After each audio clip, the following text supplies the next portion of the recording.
अस्सलामु अलैकुम वरहमतुल्लाहि वबरकातुहू। आज हमारी फार्माकोग्नोसी की क्लास है और आज हम एक नए चैप्टर स्टार्ट करेंगे जिसका नाम है hyper sensitivity. Hyper sensitivity is also called hyper sensitivity reaction refer to undesirable, damaging, discomfort producing and sometimes fatal reaction producing by the normal immune system। आपकी बॉडी का जो नॉर्मल इम्यून सिस्टम है उसके अंदर एक कुछ रिएक्शन शुरू हो जाते हैं जो आपके बॉडी के लिए सही नहीं होते, डिस्कम्फर्ट होते हैं और नुकसानदेह होते हैं और कभी-कभी उसकी वजह से डेथ भी हो सकती है। Introduction: The term allergy was first defined by von Perquet in 1906। Allergy का जो फर्स्ट डेफिनेशन कही थी वो 1906 में वन पेरक्वेट्स ने कही थी। He described that a change or altered reaction in the body is called allergy। आपकी बॉडी के अंदर कोई भी चेंजेस या कोई भी रिएक्शन चेंज हो जाता है नॉर्मल से एबनॉर्मल की तरफ तो उसको हम कहते हैं एलर्जी। दूसरा हमारे पास एलर्जी की डेफिनेशन जो ब्रिटिश इम्यूनोलॉजिस्ट सोसाइटी ने की है वो ये की है कि allergy is a specific hypersensitivity of an individual to foreign particles usually a protein to which a specific individual exposed.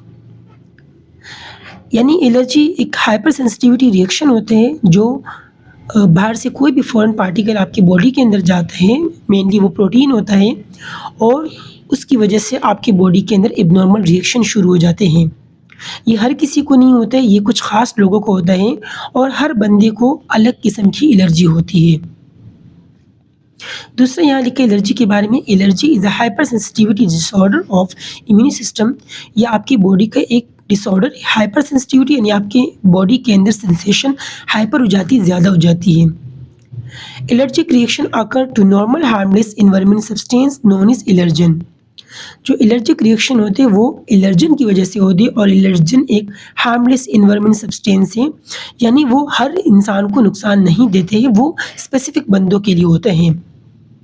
जिसकी एग्जांपल मैं आपको यहाँ दूंगा, जैसे जिन लोगों को अस्थमा होते हैं तो उनको पौधों से और ये जो पोलन ग्रेन्स होते हैं या परिंदों के पर होते हैं या जानवरों के बाल होते हैं उनसे उनको एलर्जी होती है। तो वो एक नॉर्मल बंदे को नहीं होती, वो सिर्फ अस्थमा के पेशेंट को होती है कि अगर उसके सामने ऐसे कोई बाल आ जाते हैं या कोई पौधे आ जाते हैं पोलन ग्रेन वगैरह तो उनकी बॉडी के अंदर हाइपर सेंसिटिविटी का रिएक्शन शुरू हो जाते हैं जिसमें उनको सांस लेने में मसला होते हैं, जिसको हम कहते हैं अस्थमा। फिर हमारे पास एंटीबॉडी क्या होती है? एंटीबॉडी एक प्रोटीन है जो आपकी बॉडी बनाती है इस चीज़ के लिए कि वो उस हार्मफुल सब्सटेंस को डिटेक्ट करे और इसके खिलाफ लड़े। तो एंटीबॉडी वो प्रोटीन है जो उस हार्मलेस चीज़ को डिटेक्ट करेगी और एंटीजन वो हार्मफुल सब्सटेंस है जो आपकी बॉडी के अंदर इंटर होता है। कुछ एग्जाम्पल यहाँ पर है sign and symptom of allergy. जैसे अगर नोज़ के अंदर होगा तो आपको नोज़ के अंदर स्वेलिंग होगी और आपका नोज़ लाल हो जाएगा, रेडनेस होगी, जिसको राइनाइटिस कहते हैं। साइनाइटिस एलर्जिक साइनाइटिस रिएक्शन होते हैं, ये भी आपके नाक के अंदर मसला हो जाता है जिसमें आपको नज़ला ज़ुकाम होते हैं और गले के अंदर दर्द होता है। कुछ लोगों को आई की एलर्जी होती है जिसमें आंखें लाल हो जाती है और आंखों के अंदर ख़ारिश होती है कंजक्टिवा के अंदर। कंजक्टिवा आपकी आंख का एक पार्ट है और इसको हम कहते हैं कंजक्टिविटिस। एयरवे के अंदर अगर आपको सांस की नाली के अंदर एलर्जी हो जाए तो उसकी वजह से आपको स्नीजिंग होगी, छींकें आएगी, उसके अलावा खांसी होगी आपको और सांस में मसला होगा। जब आप खांसोगे तो उसके अंदर एक सीटी की आवाज़ आएगी जिसको वीजिंग बोलते हैं।